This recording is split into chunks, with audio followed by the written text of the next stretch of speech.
Ես չեմ կարծում, որ Սամվել Կարապետյանը կամ Գագիկ Ծառուկյանը օլիգարխներ են,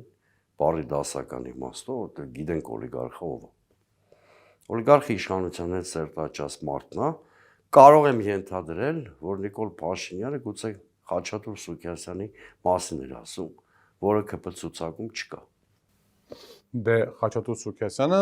հանրապետության վարչապետ դառնալու հավակնություն առնվազն չունի։ Արոն Ծառուկյանը նույնպես չունի վարչապետ դառնալու հավակնություն, նա հայտարարել է, որ վարչապետ չի դառնալու, եւ հայտարարել է, որ ցուցակում առնվազն 3 տեխնացու ունի վարչապետի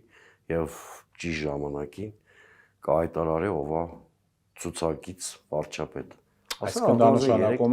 դա նշանակում է նաև ինչ-որ չափով ստվերային կառավարում, ի տարբերություն Ծառուկյանի, Սամվել Կարապետյանը ինքը վարչապետի տեխնացություն դրել է։ Այլ բան է, որ ինքը ունի իրավական խոչընդոտ, դա տեղի կունենա, դա կլուծվի ըստ իրենց, բայց Ծառուկյանի պարագայում փաստորեն Իվանիշվիլի մոդելն են փորձում։ Դե կարող օպտիմալ կառավարում է դա այնքան է ստվերային կառավարում չի։ Եթե մարդը կուսակցության ղեկավար է, բացահայտորեն կուսակցության ղեկավար է, առաջնորդում է ցուցակը, դեռ արդեն ստվերի մասին խոսք լինել չի կարող, բացահայտ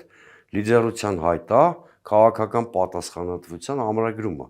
Այլ բան, եթե ինք ընտրական գործընթացին չմասնակցեր, թիկունք ստվերում լիներ, ինչ-որ ցուցակ լիներ, որը աֆիլացվեր Ծառուկյանի անվանի հետ, դա կլիներ ստվերային կառավարում։ Բայց մարդը ընտրել է իր քաղաքական պատասխանատվությունը ամբողջ ծավալով ռեալիզացնելու ճանապարհը։